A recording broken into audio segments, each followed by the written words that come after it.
Illegal sharing of confidential trade data by MCX to Susan Thomas, wife of Ajay Shah.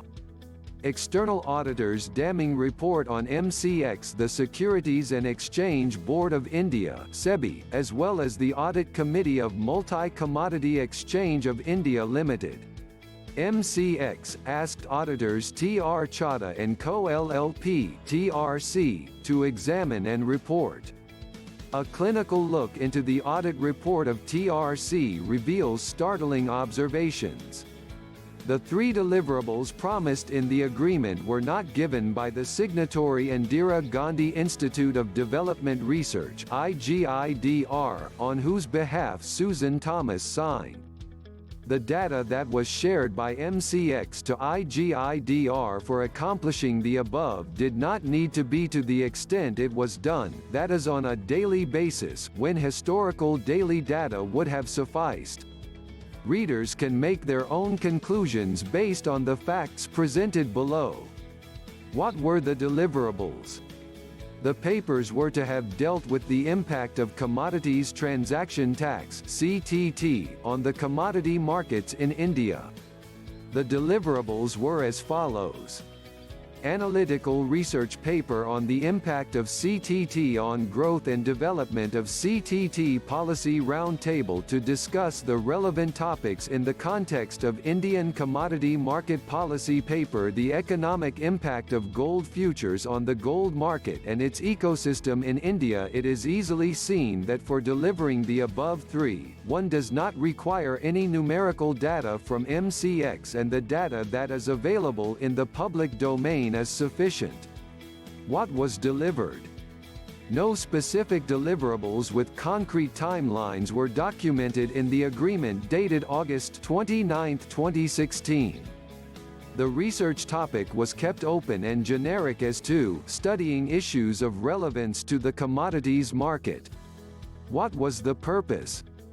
As per the media reports that appeared in Economic Times and the Hindu Business Line, MCX had provided tick-by-tick and real-time data to Susan through a dedicated pipeline. There are allegations that this was done mainly so that no audit trail will be available in the future. The report goes on to mention that the forensic auditor admitted that they were not provided the email backup from the MCX server for the persons mentioned in the whistleblower letter, that is Paranjape, Shanmugam, and the secretary to the MD and CEO. As per the forensic report, there were numerous media reports naming misuse of data shared by the National Stock Exchange (NSE) with IGIDR, but Mr. Paranjape and the research head of MCX, Mr. V. Shanmugam, both have denied having been aware of the media reports. The agreement signed with IGIDR was not subjected to any vetting by the legal team as per the forensic audit report.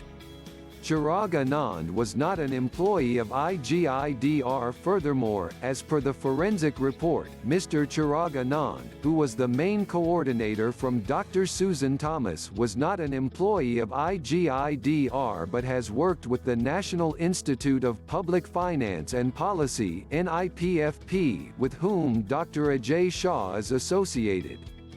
The report also reveals that all the correspondence with Dr. Susan Thomas and her team were on their personal emails, and the team members were not on the rolls of IGIDR.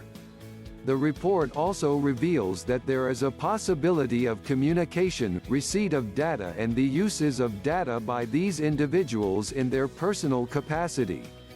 Because personal emails were used, the audit trail may be thrown off and IP tracing of the same may become difficult. The forensic auditor has also revealed that data that was shared by MCX with IGIDR researcher, on the face of it seems unnecessary to share on a daily basis, and historical daily data on a periodic basis would have sufficed for the needs of the researcher. Moreover, no spec-EC deliverables with concrete timelines have been documented, and the research topic was kept open and generic. The report also reveals that none of the 4 purposes mentioned as uses by the researcher, IGIDR, shared by MCX on a daily basis has been used, which indicates the possibility of use of the data for some other purposes. And the penny drops. The report goes on to state that certain data shared with IGIDR researcher seems to have had price-sensitive information, live data, and it seems that the researcher wants to gain access to data which would otherwise be not available to other traders. It was also found from the IIS logs of the FTP server that the data used to be retrieved by IGIDR around 9 a.m., i.e., shortly before the opening of commodity markets, and since data was shared prior to market hours and hence contains some of the live sensitive data, it might have resulted in being used for purposes not intended in the agreement. The auditor has also revealed that the logs were not kept according to the company policy of keeping them for a period of 3 years. The details of data shared with IGIDR are therefore not available for the entire period. It seems as though the server kept just the data of the last 7 to 10 days and overwrote the older data. This makes it difficult to verify if the data was masked before sending it to IGIDR. Mr. Rahi Racharla has admitted that he was not aware of the masking policy. Similarly, Chandresh Bhatt, another officer named in the report, has also said that he could not recollect if there is a data masking policy. The report also reveals that additional fields that were not required to be provided have been provided, and there is an admission that no masking process was applied to these fields. TRC report also reveals that only data relating to period from the 31st of July 2017 to the 7th of December 2017 was available on the FTP server, about 4 months out of the 12 months for which the agreement was signed, and therefore could not find the exact nature of the data shared and cannot comment on the implications of the same. NSE players being roped in? In the initial mail dated June 9, 2016, Dr. Thomas mentioned that her sister Sunita Thomas runs a software company which does work for a few security firms in algorithmic trading in BSE and NSE, and that it would be useful for the MD and CEO to meet her and her partner, Krishna Dagli, and look for areas of cooperation. Sunita Thomas, whose husband Suprabhat Lala was the Chief of Regulations and Head of Trading Division at NSE during the period 2010 to 2013. Their role in NSE co-location scam is detailed in the PGurus post titled, "Who Benefited from the HFT Scam?" Read full article at pgurus.com. Conclusion: these are the facts distilled from a 20-plus page report of TRC. You, the reader, can make your own judgment on whether this was similar to what happened in NSE or not.